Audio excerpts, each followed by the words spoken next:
right, you're just in time for NTV At One. My name is Trevor Ombija, live from county number 13, that is Tharaka Nithi. We are right now at the Chuka University, and we have a lot of coverage for you, wall-to-wall coverage. We'll be crossing over to Bondo, where our very own Oko Kusa is following details of 2 students who drowned in River Yala there. We also have Sharon Baranga along Chogoria Road.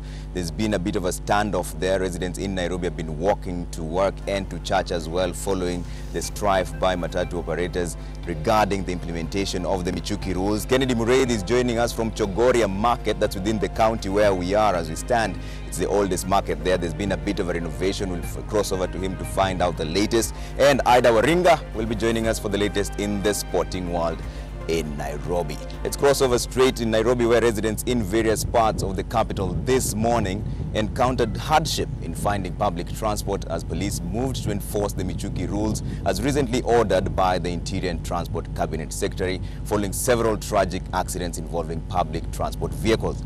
NTV's Sharon Baranga has been following up the situation. She joins us live from Eastlands in Chogoria Road. Sharon, what is the situation like right now? Thank you, Trevor. We are currently on Chogoria Road at a place that was previously the Donholm roundabout, and earlier on we had a crowd of people just standing behind me waiting to catch, a transport or public service vehicle to town, but they could not. Some of them have opted to walk back home because they could not get a vehicle to town. Most of them had to hike lifts along the way. Others opted to use tuk-tuks like the one that is just parked right beside me. Others used motorcycles, and this affected residents mostly living along Chogoria Road, Kangundo Road and Outer Ring Road, and most of the matatus have been impounded and taken to either Makongeni or Buruburu police stations. And according to one of the officers we spoke to, some of the things they were looking at are tinted windows, bull bars, protruded or modified wheels, glaring lights, loud horns, and general worthiness. Tomorrow, all these vehicles will be taken for inspection, and it is at that point when they will be looking at things like safety belts and speed governors. Now, according to one of the officers we spoke to, the operation will continue tomorrow, and most of the people are scared of how they will be able to commute up to their workstations. Now, this operation has come as a surprise because according to some of the matatu operators, they were given up to 12th November to comply with these rules, and it has come a week earlier, so it was a surprise to them. Right now I'm joined by one of the people who told me he has had to trek from Kayole to this place in Donholm. Karibu sana. Unaweza anza na kujitambulisha wewe ni nani, kisha utueleze shida ya matatu imekuathiri kivipi? Mimi naitwa Keisi Wabwire. Mimi ni mkaaji wa Pipeline. Nakwambia asubuhi nimeamka asubuhi kujitayarisha niende church, kufika kwa barabara napata hakuna gari yoyote. Nimetembea mguu kutoka Pipeline mpaka hapa Donholm. Nafika Donholm nafikiria nitapata kwa hii stage matatu nyingine, napata hakuna. Fare imepanda, tulikuwa tunapandia hapa Doni kufika Tao na 30 bob Sunday, lakini sasa ni 150. Nimepata hapa watu wengine mpaka wametembea kutoka Kayole mguu mpaka hapa hivi Donholm, pia hawajapata gari mpaka sasa hii. Hii inamaanisha magari mingi sana yenye haikuwa na hiyo ni comply na hizo vitu zenye walikuwa wanataka. Sasa hii inamaanisha kesho kama tutajipanga mapema ku travel itakuwa shida. Asante. Asante sana. Tunaweza zungumza na wewe? Utueleze tu hii shida ya matatu imekuathiri kivipi? Kwa majina naitwa George. Watu wenye gari wameogopa kuamsha gari zao juu hiyo shida ya operation. Ndio unapata sasa gari ukiamsha gari unapata kama Makongeni kuna operation Buruburu, sasa wameogopa kuamsha gari zao. Sasa abiria wanahangaika. Fare pia iko juu, zile kama unaona zizi zimeamuka. Kwa zinabeba saa kama hiyo zinabeba 20 bob. Sasa unaona zinabeba 50, maana yake wana risk hata hao maisha yao. Juu kishikwa kama una hizo vitu alisema kama mshipi nini, hiyo lazima ushikwe juu, lazima ufuate sheria. Sasa sheria lazima ifuatwe. Kama uko na gari unajua una mshipi, hujaweka mshipi, hizo mastika kama unajua umeweka stika utoe. Kama ni mshipi tafadhali wenye gari waweke. Juu sheria iko juu. Na kama kiongozi wa nini? Kiongozi Mr. Matiang'i alikuwa amewaambia mbeleni. Sasa pia accidents zimekuwa mingi. So watu wafuate tu sheria. Yeah, hiyo ndio naweza sema. Asante. Asante sana George. So that was George, and according to him, yeah, we all should adhere to these traffic rules because it is for everyone's safety. Back to you, Trevor. Sharon, if you can hear me, what is the situation concerning the graffiti that was a bit of a bone of contention there? Are they going to be taken off, or is the president's directive remaining staying put?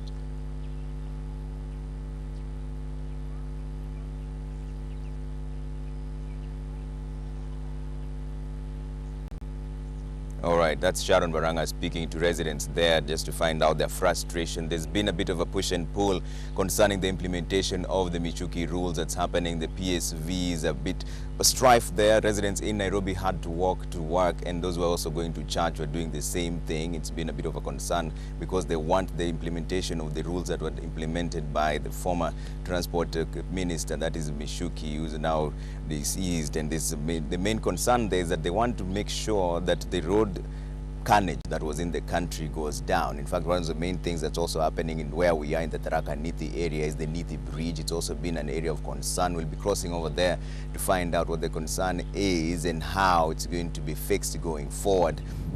In the meantime, we also have details from Kisumu where 2 students drowned in River Yala in Bondo, that's in Siaya County, yesterday afternoon after a photo shoot turned Ori. The two, a man named Derek Ouka, who was a third-year student at Jaramogi Oginga Odinga University, and the female, known as Charlotte Atieno of Bondo Technical Training Institute, died while taking selfies on the riverbank. NTV's Kisumu Bureau reporter Uko Kusa will be joining us live from the scene to find out what happened there.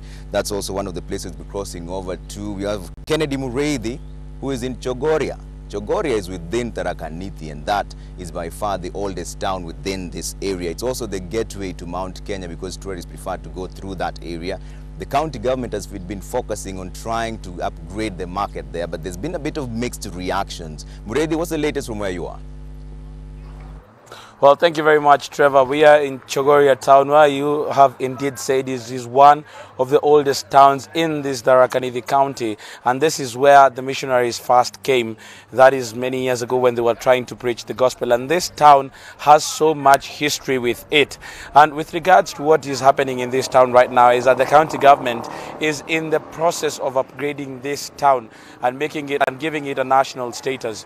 One of the things that we've noticed, and it is also a story that was done by one of the people we are here with, that is Brenda Wanga, is that this town has the gateway to Mount Kenya. That it is the best.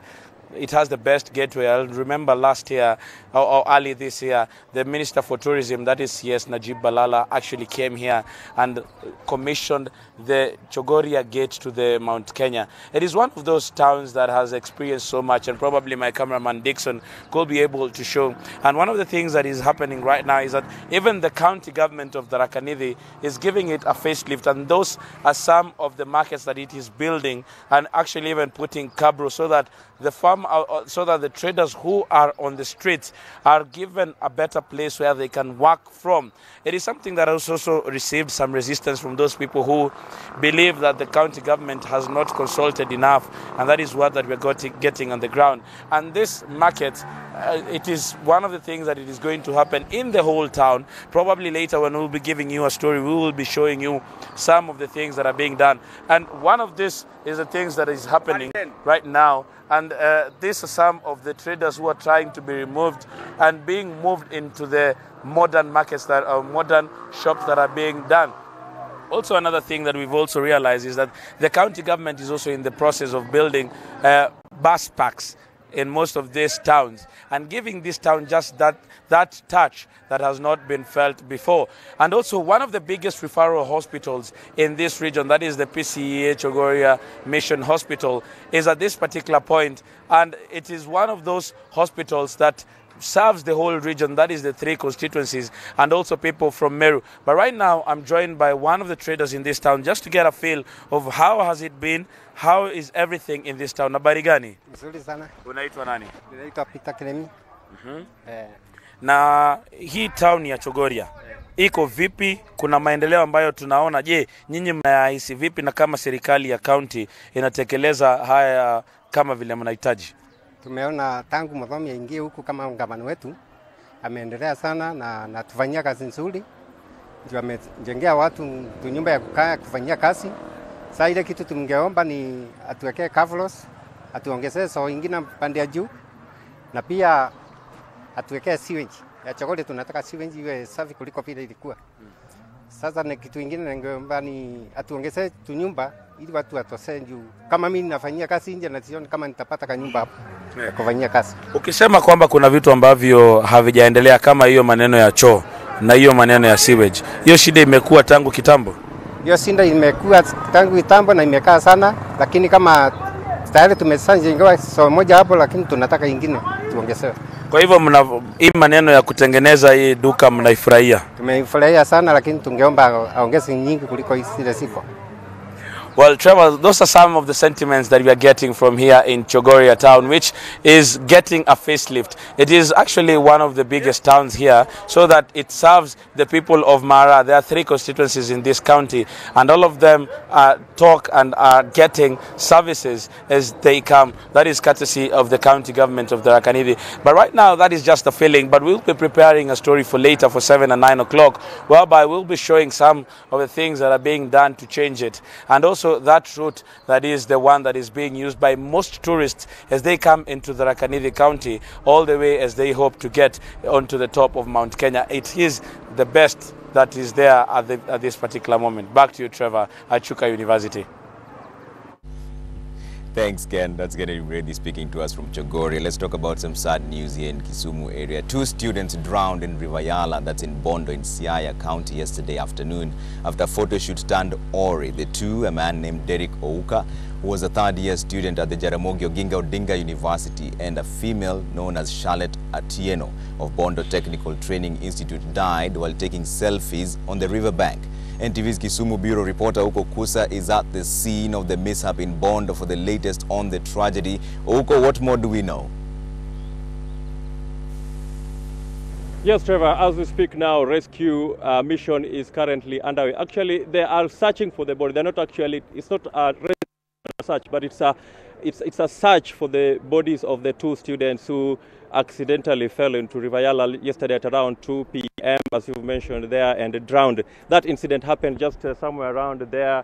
We are made to understand that Charlotte was standing by the riverbank trying to pose for a photo that was supposed to have been taken by Derek Ouka. But unfortunately, she slipped and dropped into the water, and then Derek decided to jump into the water to try and rescue her. But unfortunately, that also ended in a tragic way, in the sense that Derek also drowned. And as we speak now, the 2 are still missing. Right now is a cousin to Derek, also a student at Jaramogi Oginga Odinga. Actually, he is a classmate of Derek, and he's going to share with us what actually transpired here yesterday in the afternoon. Kennedy. Kilichofanyika jana ni Derek na the group wanaenda na they stopped by the bridge to take some pic. Unfortunately, the lady known as Charlotte alidrown ndani ya maji akaingia. Derek kuona kumbe ni rafiki yake, akaona kumfuatilia Derek pia kwa bahati mbaya the velocity of water ikamshinda akaingia ndani ya maji. Na mmoja wao mwenye alikuwa anachukua picha ni mvulana anaitwa Dantes. Aliona akasema aende chukue Derek na Charlotte, na kufikia kashika Charlotte. Sasa vile alikuwa anamleta nje, Derek pia akamshikilia. Charlotte akatokeleza kwa mkono akarudi ndani ya maji. Dantes akatoka akikimbia kwenda mbele yao kwenda kuwachungulia mbele. Bahati mbaya Derek ilipata kasha ingia ndani ya maji akasink. Charlotte kichwa yake ilikuwa inaonekana bado kidogo. Dantes alijaribu kuingia, unfortunately Charlotte pia aliingia ndani ya maji, na hivyo ndo waliendelea wakaenda.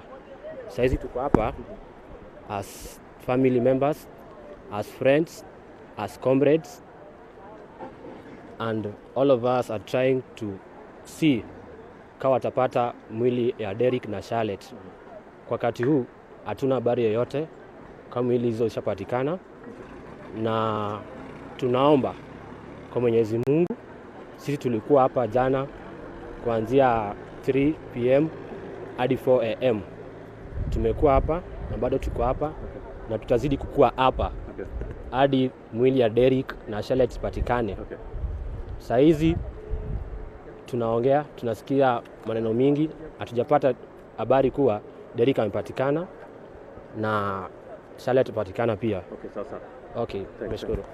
Well, Trevor, as Kennedy has just mentioned there's a huge group of students and relatives camping here by the riverbank. As Luo custom and traditions dictates, of course, relatives and family members of those who have drowned or perished in water are required to camp by the water body until the bodies are discovered. So that is actually what is happening here. Of course, we are made to understand that there were a total of 6 students who are traveling from Bondo to Siaya, and then when they got to this particular spot, some bridge here, they saw the waters and got attracted to it and decided to stop for a photo shoot. And that is how it ended. This morning we are made to understand that Derrick's mother was rushed to hospital, that is Avenue Hospital in Kisumu, after she suffered a stroke on learning of her son's demise. So basically that is what's happening, an emotional moment here. We've seen quite a number of relatives camping by the riverbank, as I've mentioned there, and they are still waiting. They are appealing to the government to provide divers to help them retrieve the bodies of the 2 students. And that is still going on. We are waiting for a response from the government. Earlier on, we saw some little presence of police here, but nothing much has happened as far as help from the government is concerned. So we'll be here to keep you updated on what is going on until the 2 bodies are retrieved. Back to you, Trevor. Thanks, Ouko, covering for us that tragic event in Kisumu. We'll touch base with you to find out if there are any more details to report. Our condolences goes out to the family and friends of all those who lost their loved ones. Right now, Narumoro Kiamataga Ward MCA Martin Matu becomes the latest public official to come under investigation for, get this, theft. This is after the Directorate of Criminal Investigations recovered over £1 million worth of standard gauge railway material at his home. Several rolls of gauge raid, a synthetic material used to reinforce soils, was stolen from the Nairobi SGR yard. The Nyeri County MCA has been instructed to report to DCI Railways on Monday. The investigations takes place against a backdrop of concern over the inflated cost of the standard gauge railway line, and also just days after President Uhuru Kenyatta, who is currently in China for an import-export, defended Kenya's debt to China as nothing out of the norm.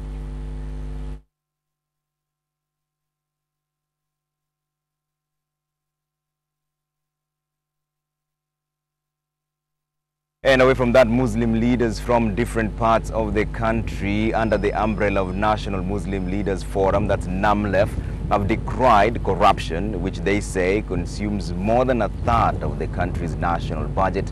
Speaking to the media, the national chairperson of NAMLEF, that's Sheikh Abdullahi Abdi, has at the same time urged political leaders to desist from making proclamations that will divide the country in regard to the Constitution Amendment debate. Corruption is theft and a crime against Allah and Kenyans. We welcome the recent escalation in the fight and give our full support. Corrupt criminals must be dealt with in accordance with the law, irrespective of their status, race, ethnicity, gender, or religion. For the war against corruption to succeed, a sustained onslaught needs to demonstrate results, particularly against top officials in public and private sectors at all levels, both nationally and within the counties. As Housing Now and the government has embarked on reviving stalled housing projects in all the counties that will make the beginning or mark the beginning of the execution of the affordable housing agenda. Housing and Urban Development Principal Secretary Charles Hinga has expressed his disappointment with past regimes and government officials who failed to see great projects to completion. He says that the role of the government now is to revisit these mistakes before embarking on new projects. Charity Mwangi has the details. They are structures that date back to the year 1989, houses that could have recorded great family moments for close to 30 years, but now the project remains a shell of its envisioned purpose. On one of the walls is proof of human occupation, albeit secretly, alongside the existence of insects that have made this 2 billion shilling housing project their breeding ground. As we embark even on rolling out this affordable housing agenda, we need to right some wrongs. And this is one wrong, and it's an example of how not to do things. And we are going to fix this mistake.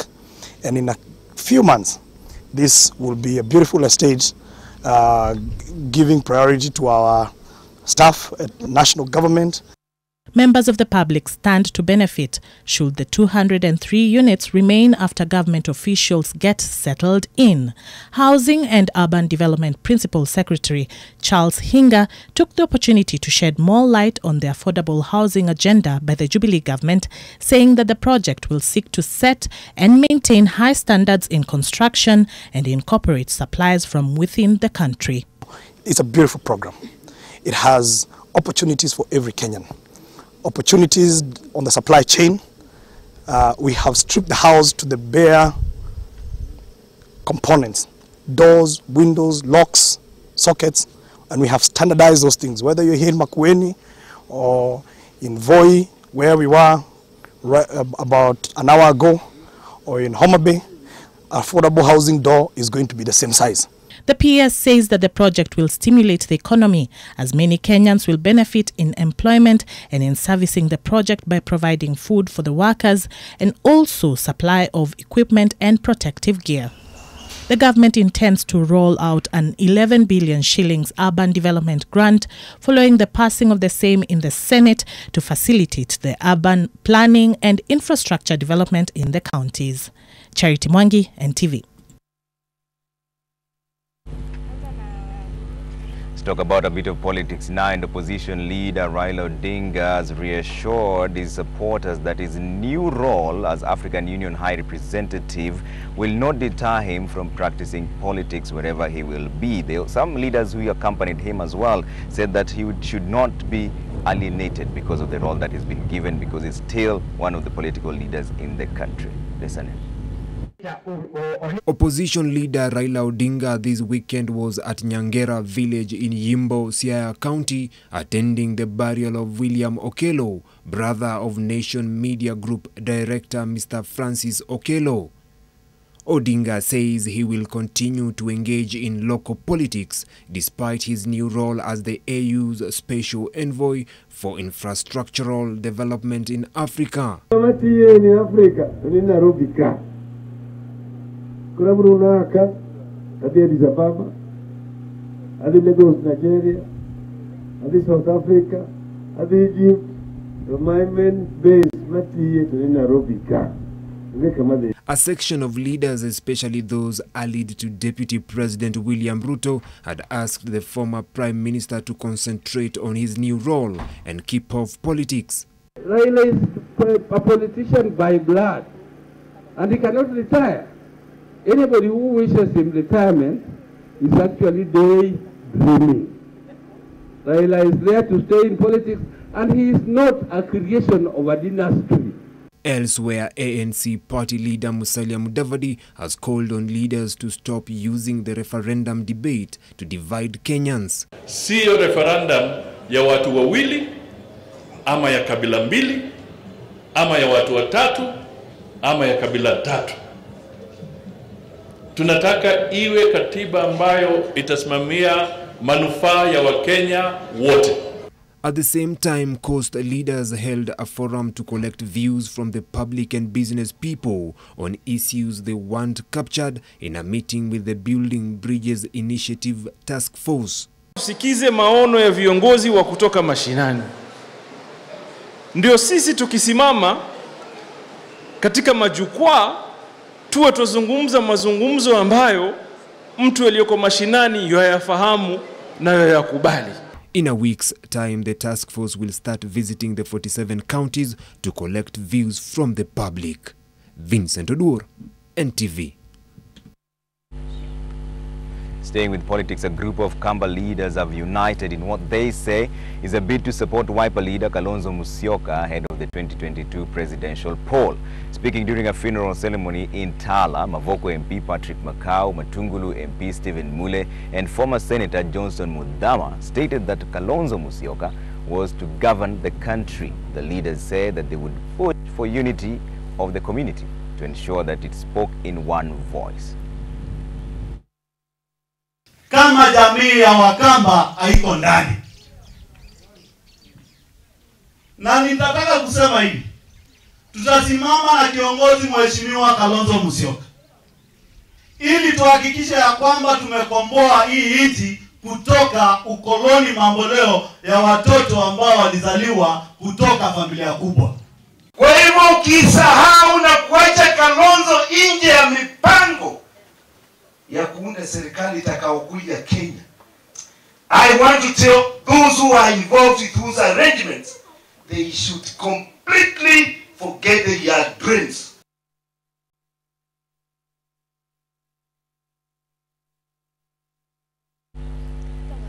And Senate Speaker Kenneth Lusaka is urging leaders from Western Kenya to unite ahead of the 2022 presidential election and to shun dirty politics.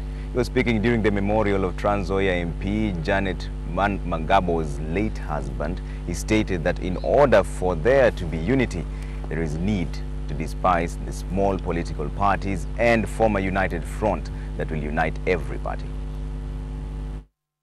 Na pia tuache, kama tutataka kwenda pamoja, mambo ya vyama kidogo kidogo mingi kila kilani na kuwa na chama, hii hatatupeleka mahali. Lakini tuwe na chama ambayo inaunganisha Wakenya, ambayo inaweza kutusaidia sisi wote kufikia mahali tunataka kufika. Tukiwa viongozi kutoka maeneo haya, mimi nataka kusema hivi, licha ya kwamba tunazungumzia mambo ya kuungana pamoja, waacha kwanza pia tuheshimiane. And away from that, Ijara MP Sophia Abdi Noor has been awarded the Pride of African Women Award for her strategic role towards African women emancipation in Kenya. Sophia Abdi Noor received the award at an international event in South Africa for her excellent work in women empowerment in Kenya. She becomes the first woman from Northeastern to be elected to Parliament. She has been and remains a passionate champion of women's empowerment and girls' education in Garissa County. The Ijara MP is the founder member of Womankind Kenya, a group that advocates for girls' education and women issues. The award is given by a continental women's organization called Women Advancement for Economic and Leadership Empowerment.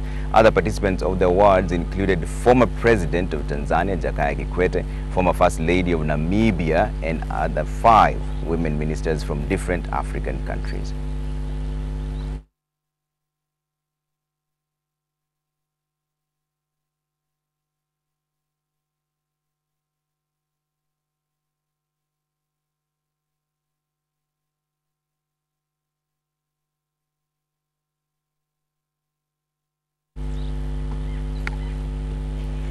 All right, so before we cross over to Nairobi for the latest sporting action, is something to look forward to, and it's happening tomorrow at 9 p.m. NTV Investigates brings you the story of a quack doctor who carries out abortions within Nairobi. What makes it even worse is that at some point he was arrested by the police, but later on released under very unclear circumstances just to come back and continue this trade, putting young girls' lives in a lot of danger, and also posing the question, are the police inept when it comes to apprehending the quack doctor? Here's a teaser.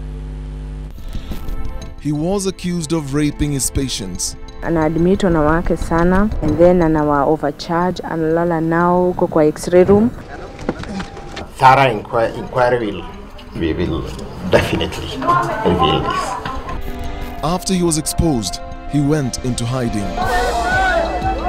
Wakati nimeingia kwa hoteli Getogo, nikaona hiyo uso iko familia na ile niliona kwa TV. 3 years later, he's back. He now has a new name and a new address.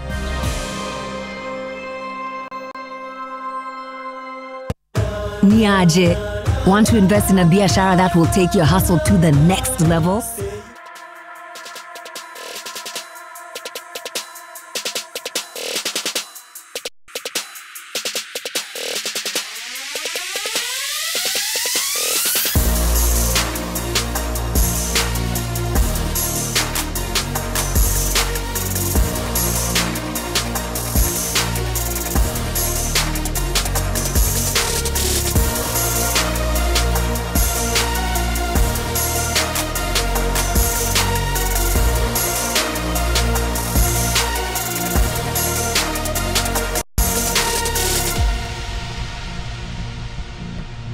Kenya's Jeffrey Kamworor will be seeking to defend his title as defending women's champion American Charlene Flanagan faces a tough test from the Kenyans. Kamworor is currently undefeated this year, and standing in his way is a very formidable lineup of compatriot and 2017 London Marathon champion Daniel Wanjiru, Ethiopia's Lelisa Desisa, runner-up in New York in 2016, and the two-time Boston Marathon champion. 37-year-old Flanagan, who has been hinting at retirement, prepares to face a three-time New York winner Mary Keitany and reigning world marathon champion Vivian Cheruiyot. The race will flag off at 4:30 p.m. East African time. Well, good luck to all runners there. Moving on, new AFC Leopards coach Nikola Kavazovic jetted into the country early today morning ahead of the official unveiling on Monday. The 43-year-old will be tasked with helping Ingwe win their first Kenyan Premier League title in close to 2 decades. AFC parted ways with previous coach Rodolfo Zapata after just 5 months. The Serbian, who will be on a 2-year contract at the Den, holds a UEFA A license and is currently working to his UEFA Pro license. He's coached several youth and senior teams in Eastern Europe, won a major cup with former club Istiklal Dushanbe in 2012, and was most recently with Township Rollers FC in Botswana.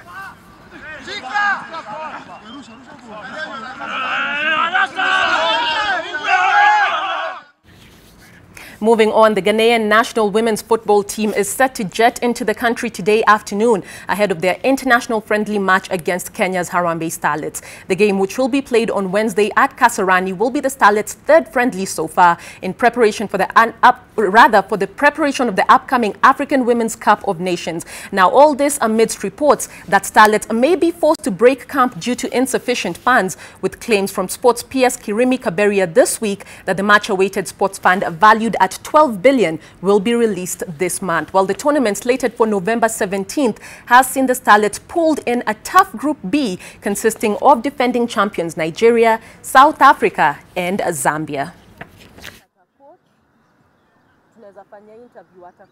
Let's cross borders now, where champions Manchester City and Chelsea will be hoping to maintain their unbeaten run in this afternoon.